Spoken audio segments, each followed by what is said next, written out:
আসসালামু আলাইকুম, স্বাগত জানাচ্ছি আরটিভি সকালের সংবাদে। আপনাদের সাথে আছি আমি সালিয়া পারভিন। সাথে আজ বেলা 2:30টার দিকে কোটা সংস্কার প্রজ্ঞাপন জারির আনুষ্ঠানিক ঘোষণা করবেন জনপ্রশাসন মন্ত্রী ফরহাদ হোসেন। গেল রাতে কোটা সংস্কার প্রজ্ঞাপনের স্বাক্ষর ও অনুমোদন দিয়েছেন প্রধানমন্ত্রী শেখ হাসিনা। রাতে রাজধানীর হেয়ার রোডে নিজ বাসায় এসব তথ্য জানান মন্ত্রী। এ সময় মন্ত্রী বলেন, এই প্রজ্ঞাপন অনতিবিলম্বে কার্যকর হবে। তিনি জানান, আপিল বিভাগের রায়ের ভিত্তিতে প্রজ্ঞাপন হয়েছে। মেধার ভিত্তিতে নিয়োগ শতকরা 93% এবং কোটার থাকছে বাকি 7%। এতে শিক্ষার্থীদের দাবির প্রতিফলন ঘটেছে বলে জানান তিনি।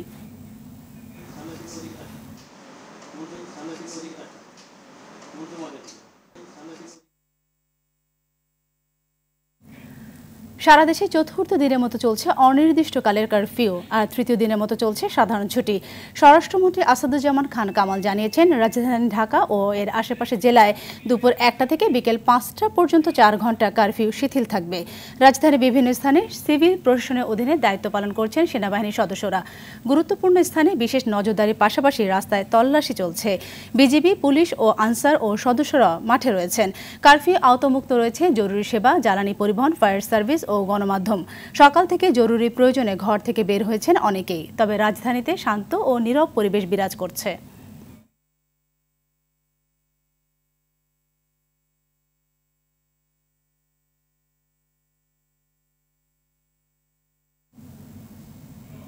দর্শক, বিজয় সরণি থেকে কারফিউ সর্বশেষ খবর জানাবেন সহকর্মী ইকবাল অনিক। মুহূর্তে আছি বিজয় সরণি মোড়ে। এখানে কিন্তু সেনাবাহিনীর পেট্রোলিং টিম কাজ করছে এবং যেহেতু কারফিউ চলছে এবং কারফিউ কিন্তু আজকে চতুর্থ দিন, যে কোটা সংস্কার বিরুদ্ধে আন্দোলন, শিক্ষার্থীদের চলমান যে আন্দোলনটি ছিল সেই আন্দোলনটিতে কিন্তু উদ্বুদ্ধ পরিস্থিতির সৃষ্টি হলে শুক্রবার মধ্যরাত থেকে কিন্তু সরকারের পক্ষ থেকে এই পরিস্থিতি নিয়ন্ত্রণের জন্য কারফিউ জারি করা হয়। কারফিউ জারি করার পরপরই কিন্তু রাত 12টা থেকেই কিন্তু সেনা সদস্য মোতায়েন করা হয় সারা দেশে, যাতে এই পরিস্থিতি নিয়ন্ত্রণে আনা হয়। এবং কারফিউর মাঝে কিন্তু বিধিনিষেধ রয়েছে এবং তার মধ্য থেকে প্রতিদিন 3 ঘন্টা করে শিথিল ছিল। কিন্তু আজ কিন্তু দুপুর 1টা থেকে বিকেল 5টা পর্যন্ত কারফিউ শিথিল করা হয়েছে এবং বলা যায় 4 ঘন্টা সাধারণ জনগণের জন্য শিথিল রয়েছে। যারা বিভিন্ন কাজ আছে, সেসব কাজ তারা ওই শিথিল টাইমে করতে পারবেন। এবং আরেকটি বিষয় যদি বলে রাখি, যে এই সকালে যেহেতু কারফিউ চলছে, কারফিউ চলাকালীন সময়ে যারা এখন পর্যন্ত বের হয়েছেন তাদেরকে কিন্তু তারা, যে সেনাবাহিনীর সদস্য পেট্রোলিং টিম রয়েছে, তারা কিন্তু জিজ্ঞাসাবাদ করছেন বা কারণ জানতে চাচ্ছেন তারা কেন বের হয়েছেন। যারা যৌক্তিক কারণ দেখাতে পারছেন তাদেরকে কিন্তু তারা খুব দ্রুতই ছেড়ে দিচ্ছেন, আর যারা যৌক্তিক কোনো কারণ দেখাতে পারছেন না তাদেরকে কিন্তু ফিরিয়ে দিচ্ছেন তারা।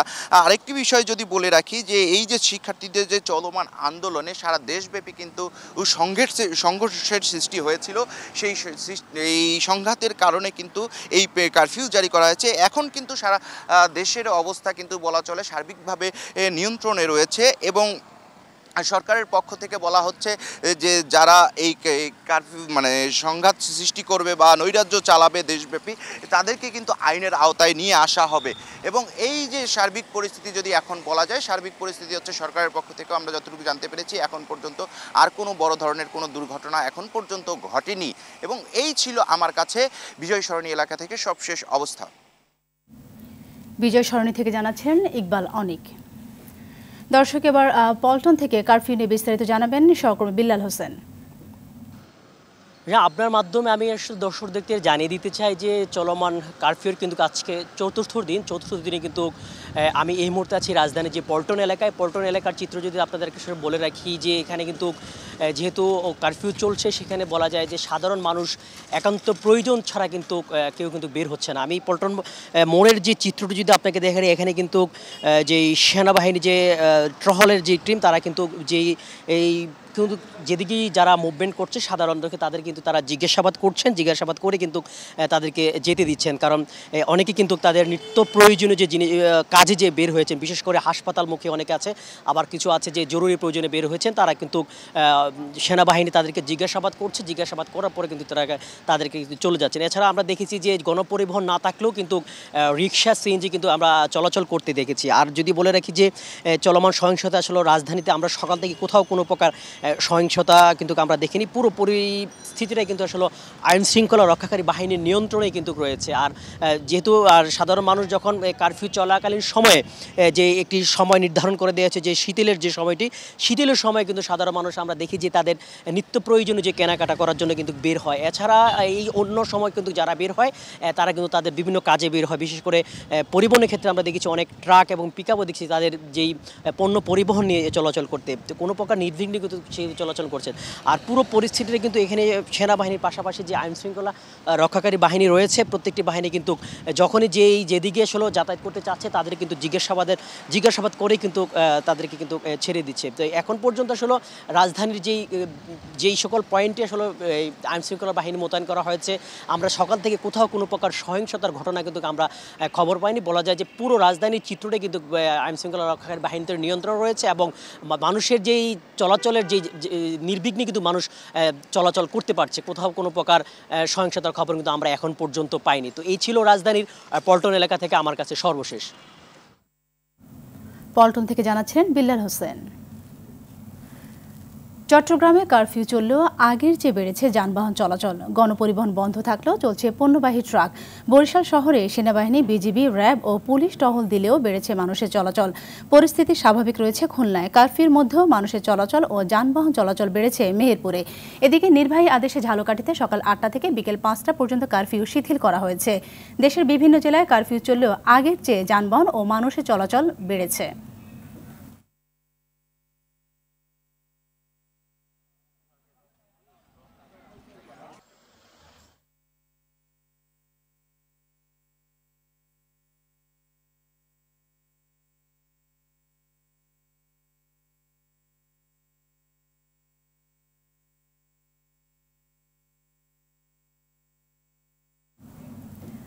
চলমান কারফিউতে ময়মনসিংহের পরিস্থিতি জেনে নেব সহকর্মী মোজাম্মেল খোকনের কাছ থেকে। সরকার ঘোষিত চলমান কারফিউ কর্মসূচি কিন্তু আজ চতুর্থ দিন। আমরা সকাল দেখেছি যে কিছু কিছু অটো এবং ইজি বাইক কিন্তু তারা রাস্তায় বের হয়েছে এবং তারা কিন্তু তাদের এই ইজি বাইক এবং অটোগুলো কিন্তু পাশাপাশিও কিন্তু আমরা এটাও দেখেছি যে সাধারণ মানুষজন, বিশেষ করে শ্রমজীবী মানুষগুলো কিন্তু আজকে তাদের সমাগম কিছুটা এই পূর্বের দিনের চেয়ে আজকে কিছুটা বেশি মনে হয়েছে। কারফিউ কর্মসূচিকে ঘিরে কিন্তু জেলার আইন শৃঙ্খলা রক্ষাকারী বাহিনী, বিশেষ করে র্যাব, পুলিশ, আর্ম ব্যাটালিয়ন এবং বিজিপি, এর পাশাপাশি কিন্তু সেনাবাহিনীকেও দেখেছি যে রাস্তার বিভিন্ন গুরুত্বপূর্ণ মোড়ে মোড়ে কিন্তু তারা অবস্থান নিয়েছেন এবং তারা কিন্তু টহল জোরদার করেছেন যাতে কোনো ধরনের অপ্রীতিকর কোনো ধরনের ঘটনা না ঘটে, সেই বিষয়টি কিন্তু তারা সজাগে দৃষ্টি রেখেছেন। তো আমরা কথা বলেছিলাম ময়মনসিংহের কতিপয় শ্রমজীবী মানুষের সঙ্গে। তারা যেমনটি বলেছেন যে এই সরকারের ঘোষিত চলমান কারফিউ কর্মসূচিতে তাদের যে কর্মের যে সন্ধান, তাদের যে কর্মের কাজের যে বিষয়টি, তারা কিন্তু সে বিষয়ে কিন্তু তারা বিড়ম্বনায় পড়েছেন। অর্থাৎ তাদের কাজগুলো তারা হয়তো বা আগের মতো করে তারা করতে পারছেন না এবং তাদের এই কাজ না করতে পারায় কিন্তু পরিবার নিয়ে তারা কিন্তু এক ধরনের মানবিক জীবনযাপনও করছেন। অপরদিকে এই কারফিউ কর্মসূচির কারণে কিন্তু সাধারণ জনমনে কিন্তু স্বস্তি ফিরে এসেছে এবং সাধারণ জনমনে যে আতঙ্কটি ছিল সেই আতঙ্ক কিন্তু নেই বললেই চলে। জেলা প্রশাসনের পক্ষ থেকেও আমরা দেখেছি যে বিভিন্ন মোড়ে মোড়ে এবং বিভিন্ন জায়গায় কিন্তু তারা মাইকিং করেছেন এবং জনগণকে কারফিউ মেনে চলার জন্য তারা কিন্তু ব্যাপকভাবে প্রচার এবং প্রচারণা চালিয়েছেন এবং এই জনগণ যাতে কারফিউ মেনে তাদের নির্দিষ্ট কাজের পরে যেন তারা তাদের ঘরে ফিরে যায় সেই বিষয়টিও কিন্তু তারা জানিয়েছেন। এই ছিল আমার কাছে ময়মনসিংহ নগরীর এই কারফিউ নিয়ে সর্বশেষ তথ্য। ময়মনসিংহের কারফিউ পরিস্থিতি জানাচ্ছিলেন মোজাম্মেল খোকন। চলমান কারফিউতে ঝালকাঠির পরিস্থিতি জানাবেন সহকর্মী জহিরুল ইসলাম জলিল।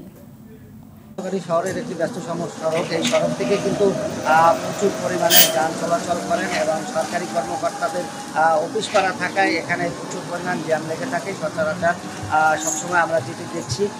তবে দেশে যে চলমান কারফিউ চলছে সেই কারফিউর যে চতুর্থতম দিন আজকে, তবে এই চতুর্থতম দিনে কিন্তু ঝালকাঠিতে নির্বাহী আদেশে জেলা প্রশাসক আরাকুল নিজুম এটিকে শিথিল করেছেন সকাল 8টা থেকে বিকাল 5টা পর্যন্ত কিন্তু এই শিথিল আদেশ দেওয়া হয়েছে।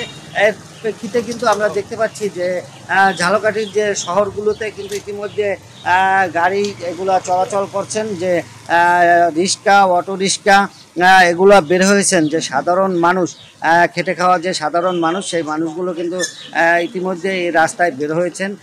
তাদের যে নিত্য প্রয়োজনীয় যে চাহিদা, সেই চাহিদা মেটানোর জন্য পেটের তাগিদে কিন্তু মানুষ ইতিমধ্যে বের হয়ে গেছে। এই সড়কে আমরা যেটি দেখতে পাচ্ছি যে ইতিমধ্যে যে সেনা সদস্যরা রয়েছেন, এই সেনা সদস্যরা কিন্তু টহল দিয়ে এই সড়ক থেকে টহল দিয়ে চলে যাচ্ছেন এবং তারা কিন্তু বিভিন্ন সড়কে নিরাপত্তা রক্ষায় টহল দিচ্ছেন। তবে সর্বোপরি পরিস্থিতি যেটি আমরা বলতে চাই যে ইতিমধ্যে যে কারফিউ চলছে, সেই কারফিউর ফলে যে ইতিমধ্যে শিথিল ঘোষণা করা হয়েছে, শিথিলের প্রেক্ষিতে কিন্তু সাধারণ মানুষ একটু স্বস্তি দেখা গেছে। যে যারা নিত্য আয়ে যারা কর্মজীবী মানুষ, তারা যে ইতিমধ্যে কাজে বের হয়ে গেছেন, হয়তো তারা পরিবারের জন্য কিছু না কিছু রোজগার করবেন, এই জন্যই তারা বের হয়েছেন। তবে মানুষের মাঝে কিন্তু একটি উৎকণ্ঠা দেখা দিয়েছে যে কবে নাগাদ পুরোপুরি কারফিউ উঠে যাবে এবং স্বাভাবিক জীবনে মানুষ ফিরতে পারবে। তবে মানুষের মধ্যে কিন্তু ইতিমধ্যে অনেকে আমাদেরকে জানিয়েছেন যে অর্থনৈতিকভাবে তারা খুব ক্ষতিগ্রস্ত হয়ে গেছেন। যে নেট সার্ভিস না থাকায় এটিএম বুক এবং বিকাশ কোনো উপায় তারা কারো কাছে টাকা থাকলেও সেই টাকা তুলতে পারছেন না। তবে সর্বোপরি তারা তাকিয়ে রয়েছেন যে সরকার কবে নাগাদ এই কারফিউ পুরোপুরি তুলে নেবেন এবং স্বাভাবিক জীবনে মানুষ ফিরতে পারবেন। এই ছিলেন আমার কাছে এখনকার। জহিরুল ইসলাম জলিল জানাচ্ছিলেন ঝালকাঠি থেকে। বাংলাদেশে চলমান কোটা সংস্কার আন্দোলনের সমর্থনে প্রতিবাদ মিছিল করায় 57 বাংলাদেশিকে কারাদণ্ড দিয়েছে সংযুক্ত আরব আমিরাত। এদের মধ্যে 3 প্রবাসী বাংলাদেশিকে যাবজ্জীবন, 53 জনকে 10 বছর কারাদণ্ড ও 1 জনকে 11 বছরের কারাদণ্ড দেওয়া হয়। সোমবার দেশটির বার্তা সংস্থা ওয়াম এ তথ্য নিশ্চিত করেছে। শেখ শাসিত মধ্যপ্রাচ্যের এই দেশটিতে সব ধরনের সভা সমাবেশ, রাজনীতি নিষিদ্ধ ও দণ্ডনীয় অপরাধ। দণ্ডপ্রাপ্ত প্রবাসীদের সাজার মেয়াদ শেষে বাংলাদেশে ফেরত পাঠানো হবে বলে জানায় কর্তৃপক্ষ। প্রসঙ্গত, পাকিস্তান, ভারতের পর মধ্যপ্রাচ্যের এই দেশটিতে সবচেয়ে বেশি বাংলাদেশি বিভিন্ন ভিসায় অবস্থান করছে।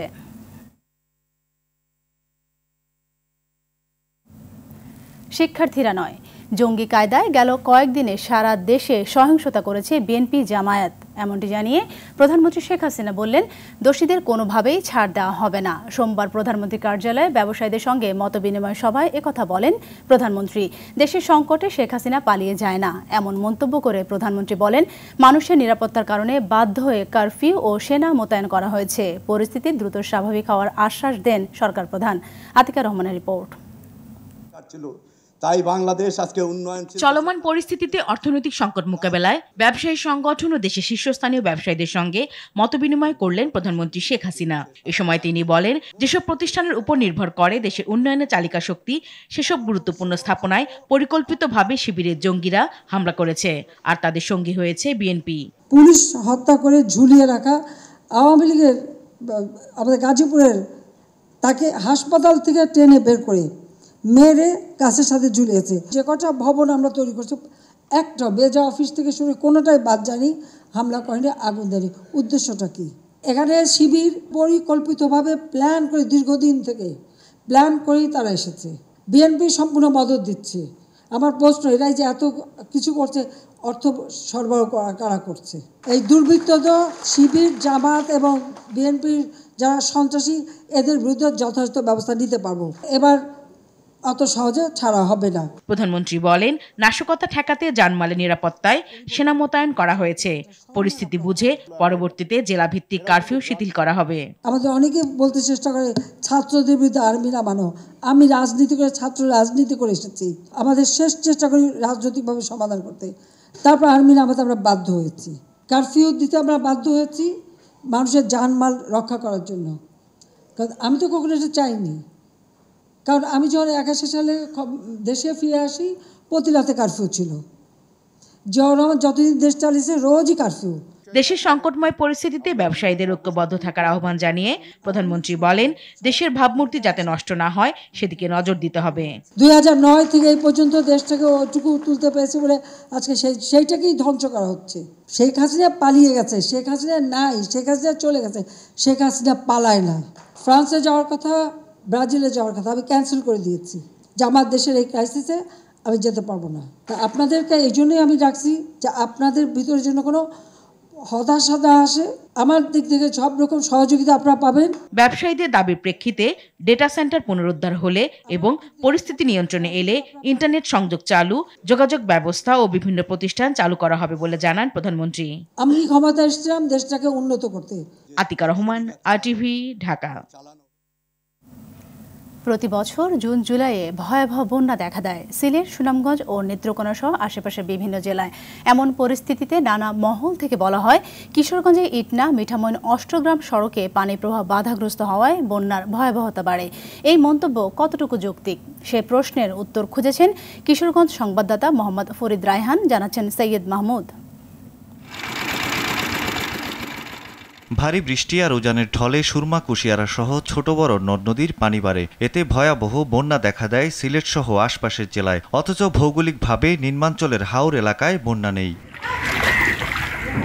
আবহাওয়া অধিদপ্তরের তথ্য অনুযায়ী সিলেট, সুনামগঞ্জে সুরমা, কুশিয়ারা নদীর পানি যখন বিপদসীমার উপর দিয়ে প্রবাহিত হয়, একই সময়ে নিম্নাঞ্চলের হাওরের ধনু, ঘোড়া, উত্রা সহ বিভিন্ন নদ নদীর পানি থাকে বিপদসীমার নিচে। অথচ নিম্নাঞ্চলেই পানি বেশি থাকার কথা।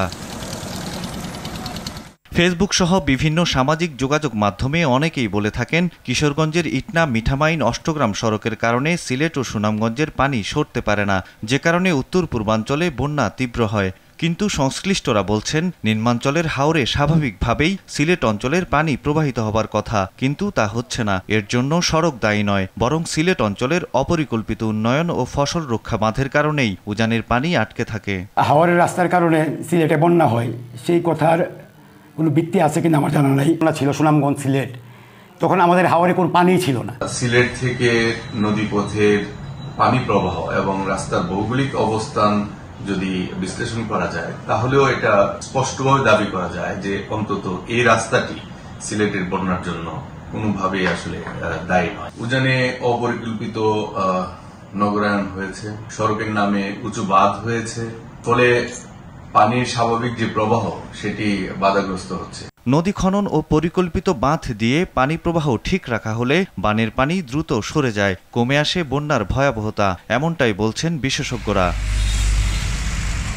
সৈয়দ মাহমুদ, RTV। এবার মাগুরায় বাদাম চাষে সফলতা পেয়েছেন স্থানীয় কৃষকরা। জেলার মোহাম্মদপুরে মধুমতি নদীর বিস্তীর্ণ চরাঞ্চলে এরই মধ্যে বাদাম তোলার ব্যস্ত সময় পার করছেন কৃষকরা। বাদামের গড় ফলন ভালো হওয়ায় বাজারে কাঙ্ক্ষিত দাম পাওয়ার আশা চাষিদের। মাগুরা থেকে মুখলিসুর রহমানের প্রতিবেদন, জানাচ্ছেন সৈয়দা সামিয়া তামান্না।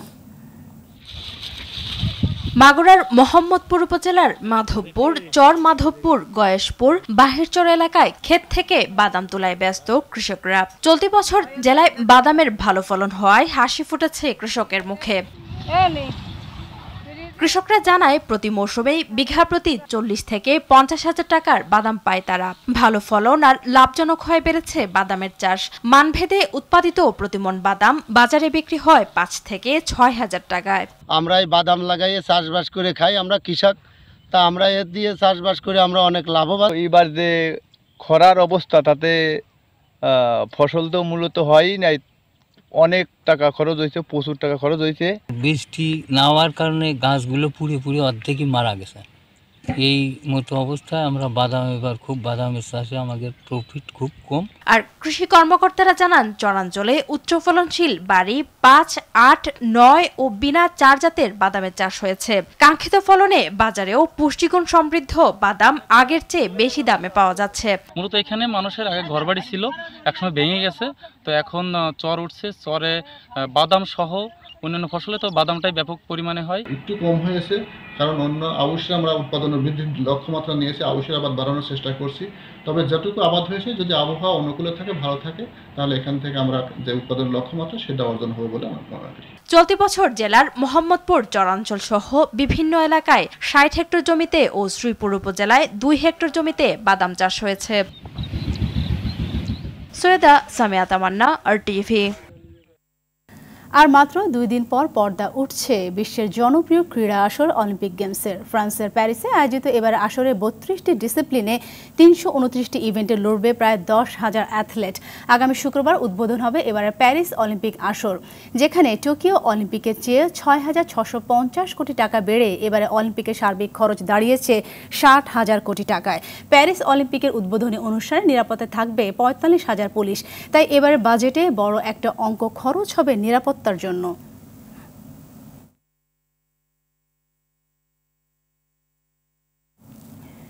ইউরো সেমিফাইনালে হারের পরও দিদিয়ের দেশমকে কোচ হিসেবে রাখছে ফ্রান্স ফুটবল ফেডারেশন। ফরাসি সংবাদ মাধ্যম লেকিপ এ দেওয়া এক সাক্ষাৎকারে এমনটি জানান এফএফএফ প্রধান ফিলিপে দিয়াল্লে। তিনি জানান এবারে ইউরোতে সেমিফাইনালে মিশন নিয়েই অংশ নিয়েছিল ফ্রান্স। তাদের সেই লক্ষ্য পূরণ করেছেন ফরাসি এই কোচ। তাই 2026 সাল পর্যন্ত দেশমের যে চুক্তি রয়েছে তাতে কোনো পরিবর্তন আনছে না ফ্রান্স ফুটবল ফেডারেশন।